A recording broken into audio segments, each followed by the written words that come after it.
오늘 여기 성경에는 거룩함에 관하여 내용이 나와 있고 또 소유에 관한 내용 그리고 기쁨에 관한 말씀이 오늘 여기 성경에 기록이 되어 있습니다.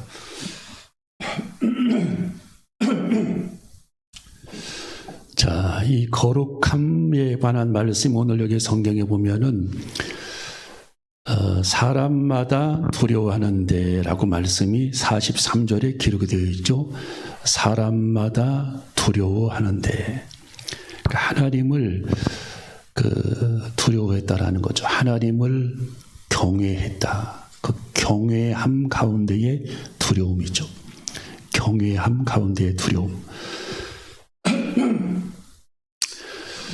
옛날에 저희 고향 교회에는 이렇게 장로교가 이렇게 저희 집에 옆에 있었는데 기독교 장로였습니다. 거기인데 지금도 이제 그 교회가 지금도 이렇게 있고 저희 아버님 거기 장로님이시고 그런데 성탄절날 어떤 사건이 있었냐면은 선물을 주는 그런 시간이 있었어요. 선물을 주는 시간. 이 선물을 주는 그런 시간이 있었는데 선물을 이렇게 나누어주면서 심지복귀로 나누어주면서 한 사람씩 나와서 받아갔는데 어떤 사람은 이제 그 선물 주는 시간에 벌칙을 줘가지고 이렇게 집사님 한 분에게 이제 비누를 선물로 주면서 까게 들은 비누를 선물로 주면서 엉덩이로 이름을 써라 그런 벌칙을 줬어요. 이제 이 집사님이 엉덩이 이름을 쓰면 되는데 그게 뭐 대단한 일도 아니잖아요. 큰 부탁한 것도 아니고. 근데 그거를 본인은 어떻게 생각했냐면 저는 모르겠죠. 그 사람의 마음을 모르겠는데 아마 상당히 기분이 상했던 것 같아요. 그래서 엉덩이로 그걸 쓰지 않고 비누를 그냥 그걸 받아오면서 비누를 바닥에다 내동댕이 쳐버리더라고요. 바닥에다가. 집사님이 제가 초등학교 다닐 때 저는 그때의 그 사건을 지금도 생생 기억을 합니다. 제가 초등학교 한 4학년 정도 됐을 거예요. 그러면서도 그 어린 나이에도 하나님의 이 성전에서 하나님의 거룩함을 저분이 나타내지를 않았구나 하는 그런 생각을 갖게 됐어요. 그러면서 그 비누를 바닥에다 내동댕이 치는 걸 교인들이 다 본 거잖아요. 예. 그리고 이제 그 내동댕이 치고 본인이 이제 나가버렸어요. 그러면서 이제 그분의 어떤 과정들을 제가 쭉 지켜봤는데 하나님께서 집사님을 이렇게 책망하시는 그런 사건들이 여러 번 발생을 하더라고요. 저는 그게 뭐 하나님의 책망인지 아닌지는 잘 몰랐지만 엄청난 그런 어떤 사건들이 그분에게 밀려왔어요. 예. 그걸 제가 이제 보면서 제 나름대로는 그렇게 해석을 했어요. 하나님이 하나님의 성전에서의 거룩함을 훼손했기 때문에 하나님의 책망하신 것이 아니냐. 저는 그렇게 해석을 했어요. 심지어는 그분의 이제 따님이 바로 이제 돌아가시는 죽는 사건도 있었습니다. 오토바이 뒤에 타고 가다 그런 일도 또 계속 벌어지고 또 다른 사건도 벌어지면서 가정이 막 그냥 하루아침에 그렇게 엄청난 그런 재앙에 휩싸이는 걸 제가 봤어요. 그걸 보면서 제 어린 나이에 하나님께서 책망하신 것이 아니냐 그런 생각을 제가 갖게 됐습니다.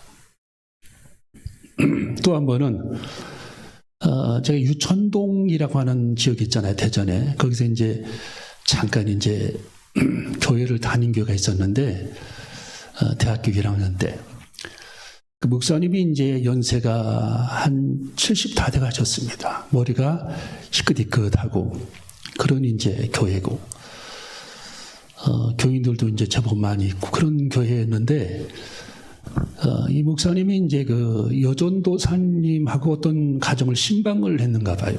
신방으로 여름에 이제 신방을 하고 돌아오시면서 포도밭에 있는 포도농장에 가십니다. 목사님 포도농장에 가셔서 원두막에 앉아서 그 전도사님과 포도를 이제 몇 개를 먹고 이제 집으로 교회로 오셨는데, 그걸 이제 교인분들이 그걸 봤는가 봐요. 그 원두막에 둘이 앉아 있는 모습을. 그 이제 그림이 잘 나오잖아요. 목사님이 머리도 희끗희끗하고 이제 나이도 많이 드신 분이고, 여전도사님도 나이가 제법 들었어요. 그 여전도사님도 그 당시 한 40대 거의 다 돼가는, 전도사님이니까 이제 신방을 다녔는데, 거기에 이제 사모님이 껴서 있었더라면은 아마 그런 말이 안 나왔을 텐데, 사모님이 안 계셨어요.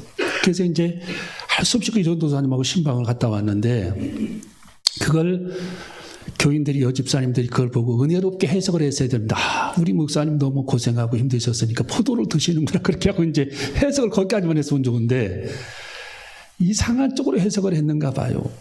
그래가지고 남자 집사님 한 분이 목사님이 여전도사님을 이렇게 좋아한다라고 이렇게 소문을 내가지고 서명을 받더라고요. 교인들한테 서명을 받아요. 그분이 제가 그때 있어서 거기 서명을 받더라고. 다 사인하라고. 저한테도 왔어요. 저 안 해줬습니다. 그게 무슨 문제가 되느냐. 그분하고 목사님하고 그분하고 무슨 좋아 지내는 것도 아니고 사람들이 그 평가를 하는 거지 전혀 그런 상황도 아니고, 신방 그동안 많이 다녀왔는데 거기에 이제 원두막이 문제가 같아요. 원두막이. 그래가지고 그걸 문제를 삼아가지고 교인들이 사인을 다 받아가지고 과반수가 넘으니 목사님 교회에서 가주셔야 되겠습니다. 나가주셔야 되겠습니다. 이렇게 그걸 서류를 딱 제출을 하니까 목사님이 그 서류를 받고 교회를 떠나셨습니다. 엄청난 그런 일이 발생을 한 거죠. 그런데 그 서명 운동을 했던 그분이 어떤 일이 벌어졌느냐. 새벽에 교회를 나오시다가 교회 정문 앞에서 그분이 즉사해서 돌아가셨습니다. 그런 엄청난 일이 발생을 했어요. 그분이 좀 지병이 있는 것도 아니고 건강했는데. 그러면서 그분 목사님은 떠나가셨습니다. 교회가 그렇게 해가지고 아무것도 아닌 그런 문제, 혹시 그분들이 문제가 있다면 하나님께서 그 문제를 판단하셔야지, 사람들이 왈가왈부 해가지고 그 문제를 해석을 하고, 이렇게 해가지고 교회에 엄청난 타격을 준 사건이 있었습니다.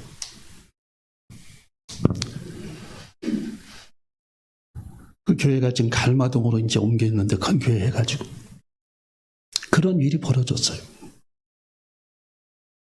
여러분이 하나님에 관한 이 경외감, 하나님을 존대하고 하나님을 존중히 여기고 하나님의 제단을 거룩히 여기고 하나님의 제단을 높이고 하나님의 거룩함을 내 입으로, 내 삶으로 훼손해서는 안 된다라고 하는 것이 오늘 여기 성경의 내용입니다. 자, 오늘 여기 성경에 보면은 자, 43절을 읽어봅니다. 시작. 사람마다 두려워하는데 사도들로 인하여 기사와 표적이 많이 나타나니. 이 사람들이 하나님을 굉장히 두려워합니다. 왜? 아나니아와 삽비라 사건도 막 벌어지잖아요. 죽음의 사건. 예. 성령을 속인 사건 때문에 사람 죽어나가잖아요. 여러분이 하나님은 표적과 이적을 행하시기도 하고, 그래서 사람들이 하나님을, 우리들이 그동안 믿었던 하나님은 사랑의 하나님이고 정말 우리 인간의 마음을 알아주시는 하나님, 우리들의 모든 그런 죄의 문제를 해결해 주시기 십자가에 돌아가신 예수 그리스도, 그분은 우리들이 편하시고 우리들을 돌봐주시는 분이고 우리와 함께 계시는 하나님이시지만 우리가 그분의 거룩함을 훼손해서는 안 되겠다라는 그 두려움이 그들에게 있었다라는 거예요. 초대교회 교인들이 하나님에 관한 두려움. 이건 뭘 의미하냐? 하나님의 거룩함을 훼손해서는 안 된다. 쉽게 우리들이 판단하고 해석해서는 안 된다라고 하는 하나님의 교훈입니다. 그래서 우리는 하나님의 교회는 하나님의 몸된 제단, 하나님의 몸이라는 거예요. 그러니까 우리는 하나님의 지체죠, 지체. 지체입니다. 다 우리들은 손가락, 발가락입니다. 그래서 하나님의 교회는 주님의 교회, 주님의 몸된 교회, 주님이 다스리시고 통치하시는 하나님의 교회의 질서를 우리들이 훼손해서는 안 된다라고 하는 말씀을 우리에게 주시는 것입니다. 그래서 우리는 이 귀한 말씀을 가지고 하나님은 사랑의 하나님이시지만 정말 우리들이 하나님을 존중하고 하나님을 두려워하고 또 하나님을 경외하는 그런 마음을 갖는 것이 우리들의 삶 속에 꼭 있어야 할 하나의 덕목임을 우리는 깨닫고, 여러분 야고보서 4장 10절에도 하나님을 높이게 되면 하나님께서 우리들을 높이신다라고 말씀해 주셨고, 사무엘상 2장 30절에 너희들이 나를 존중히 여기면 내가 너희들을 존중히 여기리라. 너희들을 나를 멀시하면 내가 너희들을 경멸하리라. 하나님 그렇게 말씀해 주셨어요. 그러니까 하나님은 우리들이 하나님을 높이고 하나님을 경외할 때에 하나님께서 우리들을 높이시는 것이지, 우리들이 하나님을 업신여기고 하나님의 거룩함을 내가 훼손해버리면 하나님께서 우리들을 경멸하신다라고 말씀해 주고 있는 겁니다. 그래서 오늘 여기 성경 사람마다 두려워하는데 사도들로 인하여 기사와 표적이 많이 나타났다. 여러분 하나님은 지금도 살아계십니다. 전능하신 하나님이십니다. 살아계셔서 우리 가운데 역사하시는 분이 주님이시면 우리는 한 시간도 한시도 잊어서는 안 된다라는 거예요. 두 번째로 소유의 문제를 언급해주고 있습니다. 44절 45절. 자, 44절 45절 시작. 믿는 사람이 다 함께 있어 모든 물건을 서로 통용하고 또 재산과 소유를 팔아 각 사람의 필요를 따라 나눠주고. 아멘. 자, 이 소유의 문제에 대해서 말씀해주고 있어요. 소유의 문제. 우리는 청지기라고 하는 것을 여러분이 많이 배웠을 겁니다. 이 청지기는 영어로 말하면 매니저죠. 매니저. 관리자. 성경에서는 청지기. 관리자라는 거예요. 자기 것이 하나도 없다라는 거예요. 주인의 것이라는 거예요. 그러니까 주인의 것을 청지기는, 매니저는 관리하는 사람이라는 겁니다. 관리하는 사람. 그러니까 저와 여러분들은 다 주님의 것을 관리하는 사람들입니다. 내 것이라고는 하나도 존재하지 않는다라는 거예요. 그런데 이 관리할 때에 자기에게 맡긴 주인을 기쁘시게 하면서 관리해야 되는 거죠. 주님을 기쁘시게, 맡긴 자를 기쁘시게 하면서 관리해야 그분이 영광을 받으신다라는 겁니다. 우리는 맡긴 자를 기쁘시게 해야 합니다. 내 것은 세상에 하나도 존재하지 않아요.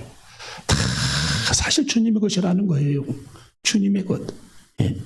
우리들이 한 20, 30년, 30, 40년 쓰다가 관리하다가 주님께서 내 이름을 부르시면 주님 앞에 가야 할 관리자, 하나의 관리자에 불과합니다. 그러니까 우리는 많이 세상에서 소유했다고 내 것이 되는 게 하나도 없고, 또 작다고 거기에 우리는 비관적으로 살 필요도 없습니다. 예, 주님의 것을 잠깐 맡아서 관리하는 겁니다. 내 것이라고는 하나도 존재하지 않아요. 이걸 초대교회 교인들이 알았고 교육을 받았기 때문에, 깨달았기 때문에, 이미 성령님을 통해 그들은 감동을 받고 깨달았기 때문에 자기 것으로 삼지 않고 오늘 여기 성경에 보니까 모든 물건을 서로 통용했다. 소유를 팔아 각 사람의 필요를 따라 나누어 주었다라고 말씀해주고 있는 것입니다. 여러분, 네 곳의 감옥에서 우리는 탈피해서 우리의 지평으로 소유권을 이전해야 합니다. 소유권 이전입니다. 내 소유가 아니라 이 소유권은 주님의 것입니다 하고 내가 가진 것을 나누어주고 베풀며 섬기는 삶을 살아가는 저와 여러분이 되어줘야 할 줄로 믿습니다. 여러분, 누가복음 12장 42절에 보면은 이 청지기들은 두 가지를 항상 소유해야 합니다. 자, 우리 누가복음 12장 42절에 보면은 뭐라고 말씀이 기록이 되어 있습니까?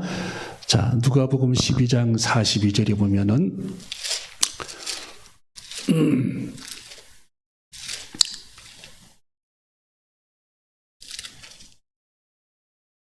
자, 읽어보겠습니다. 화면을 보셔도 좋습니다. 누가복음 12장 42절 시작. 주께서 가라사대 지혜 있고 진실한 청지기가 되어 주인에게 그 집 종도를 맡아 때를 따라 양식을 나눠줄 자가 누구냐. 아멘. 자, 청지기 매니저들은 두 가지를 항상 갖춰야 된다. 그게 뭐냐. 한 가지는 충성됨입니다. 충성됨. faithfulness. 충성됨. 항상 이 청지기들은 충성됨을 간직해야 된다. 충성됨. 예. 그 충성이 여기 성경에는 진실이라고 해서 진실. 똑같은 단어입니다. 예. faithfulness. 진실됨. 자, 진실함과 충성됨. 그래서 이 청지기들은 충성스러운 태도를 가지고 있어야 된다. 태도. 예. 근데 이 충성스러운 사람이 항상 철길에 레일이 두 길이 있듯이 항상 같이 따라와야 될 것이 뭐냐면은 지혜입니다. 지혜. wisdom, 지혜. 이 지혜가 항상 충성스러운 사람에게는 지혜가 있어야 되고, 지혜로운 사람이 충성이 없으면 그 지혜는 잔꾀로 흘러갑니다. 잔꾀. 이야, 그래서 예수님이 이것을 항상 의미해 주셨어요. 여러분의 장꾀가 많은 사람 있잖아요. 충성은 없어. 근데 꾀가 많아. 장꾀가. 그것은 가짜라는 거, 안 된다라는 거예요. 그래서 우리는 이 주님 앞에 우리가 섰을 때에 항상 충성을 주님 앞에 구해야 합니다. 충성을. 할렐루야. 늘 주님 앞에 맡은 자들에게 구할 것은 충성이다. 항상 주님 앞에 충성스러운 마음을 구해야 합니다. 충성스러워. 주님, 제 마음에 충성을 허락하여 주시옵소서. 끝까지 충성하는 주님의 제자가 되게 하시옵소서. 이런 기도를 주님께 항상 드리면서 우리는 하나님 앞에 충성스러운 삶을 살아가야 합니다. 여러분, 군인에게 요구되는 게 뭡니까? 충성이죠. 예. 직분자들에게 요구되는 것이 뭡니까? 충성입니다. 충성. 이게 빠져버리면 마태복음 24장에 25장에 그 달란트 비유가 아주 제로가 되는 거죠. 충성이 빠져버리면. 예.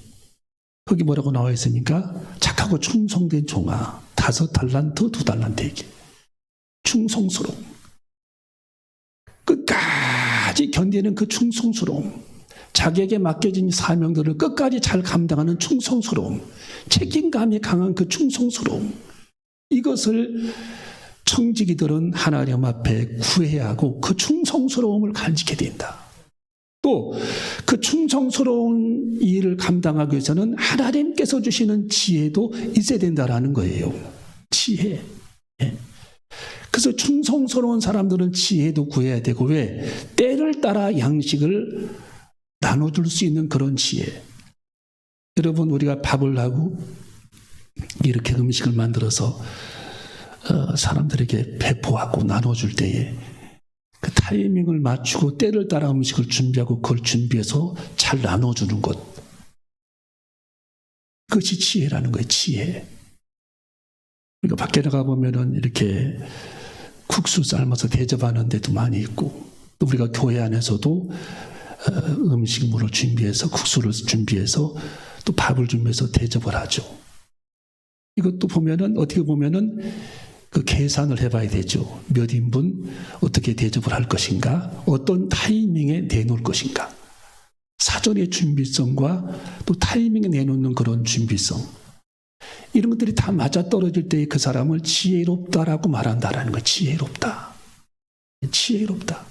아침에 아이가 7시에 학교를 가는데 7시에 밥을 먹으려면 몇 시에 밥을 준비해야 되고 어떤 찬을 준비해서 딱 그 시간에 출발할 수 있도록 해야 되는가. 이것이 지혜라는 거예요. 지혜. 그 성경에 때를 따라라는 말씀이 바로 그 말씀이에요. 타이밍.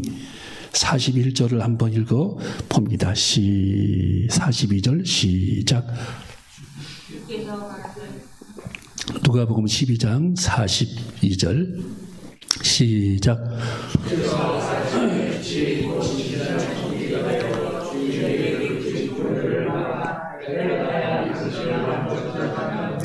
아멘. 자, 타이밍을 따라, 시간에 따라 양식을 나눠줄 자가 누구냐? 이것을 잘 나눠주려면 지혜와 충성된 마음이 필요하다. 지혜와 충성된 마음. 예.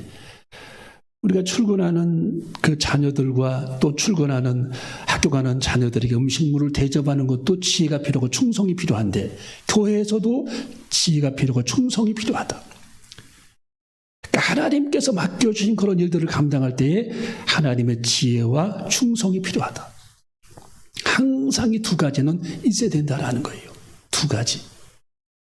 그래서 하나님에게 지혜를 구하고 또 충성이 없으면은 항상 장꾀를 부리기 때문에 하나님 앞에 충성을 구해야 합니다. 하나님 성실하게, 진실되게 이 일을 감당하기를 원합니다. 이 충성됨을 갖기를 원합니다.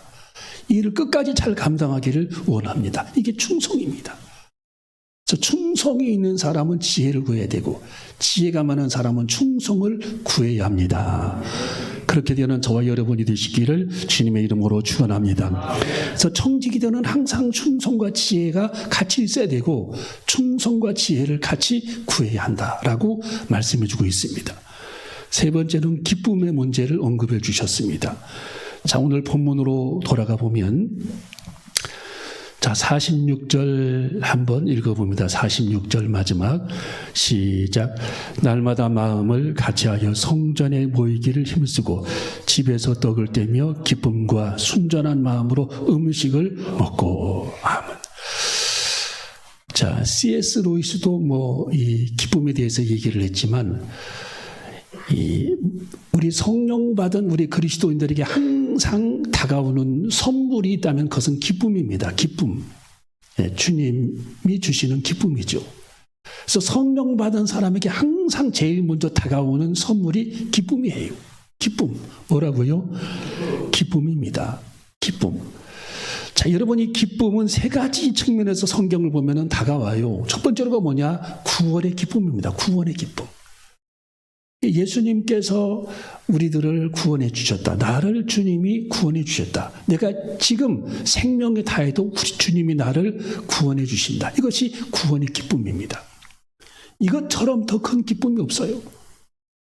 그래서 하박국 선지자도 정말 우리의 양이 없어도 외양간에 소가 없어도 전쟁 때문에 다 뽑아갔어요. 곡식을. 예, 포도나무에 포도가 없어요. 우리 양이 없어요. 외양간에 소가 없어요. 다 끌고 갔어요. 그런데 여호와 하나님께서 내 생명을 구원하신 것 한 가지만 해도 나는 감사가 넘친다라는 거예요. 기쁨이 넘친다라는 것입니다. 그 한없는 그런 기쁨이 우리들에게도 있어야 할 줄로 믿습니다. 구원의 기쁨. 우리가 장례식장 갈 때마다 항상 그런 생각하잖아요. 예. 정말 구원받은 영혼이 있는가 하면 구원받지 못한 영혼도 있고, 예. 신앙생활 잘 하다가 이렇게 믿음으로 주님 앞에 가는 성도 보면은 얼마나 크게 부럽습니까? 예. 오히려 그 시간이 더 부러운 겁니다. 이 세상에 남아있는 것보다.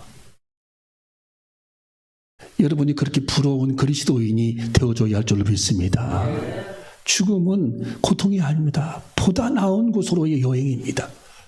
놀라운 화려한 천국으로의 여행입니다. 주님이 창조하시고 주님이 건설하신 화려한 천국, 찬란한 빛 가운데 무지개가 펴있는 그 아름다운 천국으로 가는 그 여정이 얼마나 자랑스럽고 기쁨이 있습니까? 그 구원의 기쁨. 성령 받은 사람들은 항상 그 구원의 기쁨이 있어요. 내가 지금 주님 앞에 가도 나는 구원받는다. 여러분, 예수님의 제자들 70명이 12제자 말고 밖에 나가서 전도를 했습니다. 그들이 전도하고 막 들떠서 기분이 좋아서 예수님 앞에 와서 보고를 했어요. 주님, 우리들이 손을 얹고 안수했더니 귀신 들린 자들이 막 귀신이 떠나갔습니다. 너무너무 그들은 기뻐했습니다. 예수님께서 말씀하시기를 귀신이 떠났다 함으로 기뻐하지 말고 너희들의 이름이 하나님의 생명책에 기록된 것으로 기뻐하라. 구원의 기쁨. 너희들의 이름이 하나님의 생명책에 기록된 것으로 기뻐하라. 이것이 구원의 기쁨입니다. 여러분, 우리 그리스도인들의 두 번째 기쁨이 뭡니까? 이것은 임재의식의 기쁨입니다. Joy of Presence, 임재의식의 기쁨. 이 임재의식이라는 게 뭐냐면 주님이 지금 내 곁에서 나를 바라보고 계시는 기쁨입니다. 내 옆에서 주님이. 여러분이 슬픔 가운데 있어도, 아무리 고통 중에 있어도 여러분 옆에 주님이 여러분들을 바라보고 계십니다. 할렐루야. 이것이 주님의 임재입니다. 눈동자를 떼지 아니하셨어요. 여러분, 소아시아 7교회 우리 주님이 촛대 사이에 왕래하셨습니다. 이게 뭐냐? 예수님께서 하나님의 촛대, 교회입니다. 교회에 주님께서 임재하셨다는 뜻입니다. 지금 여러분, 주님은 여러분 곁에 항상 머물러 계시고 여러분의 골방에 머물러 계시고 가장 가까이에서 여러분의 손바닥보다 더 가까이 여러분 옆에 머물러 계신 그 의식, 이것이 주님의 임재입니다. 주님의 임재의식입니다. 이것은 한없는 기쁨을 우리들에게 공급해 줍니다. 외롭지 않습니다. 주님과 대화할 수 있습니다.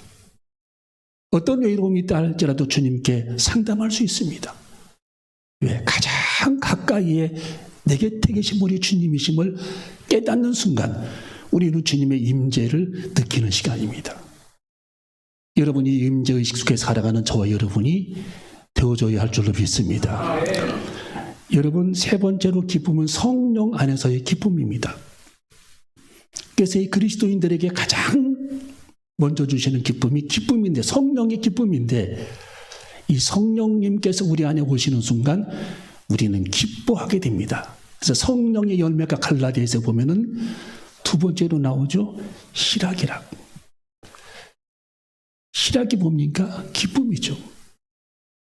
부활하신 예수님은 제자들에게 너희 안에 평강이 있을지어다 그랬어요. 이게 뭡니까? 기쁨이에요. 기쁨, 조이, 평강, 한없는 기쁨. 제자들은 그전에는 기쁨이 없었습니다. 근데 그들이 성령 받고 한없는 그런 기쁨을 그들이 누리게 됩니다. 지금 여기 누리잖아요. 한없는 기쁨을. 이게 무슨 노력해서 얻어주는 그런 기쁨이 아니었어요. 성령 받고, 사도행전 2장에서 성령 받고 바로 나타난 그런 현상이 기쁨입니다. 오늘 여기 성령 본문에 순전한 마음으로, 기쁨과 순전한 마음으로 하나님이 주시는 엄청난 내면의 기쁨을 그들이 누리게 됐다라는 거예요. 영적 상태가. 그래서 우리는 소유 때문에 기뻐하는 것이 아니라, 환경 때문에 기뻐하시는 것이 아니라 예수님의 영 성령님이 내 안에 오심으로 말미암아 내게 주시는 첫 번째 선물이 기쁨입니다. 이 기쁨을 누리며 살아가는 저와 여러분이 되시기를 주님의 이름으로 축원합니다. 기도하시겠습니다.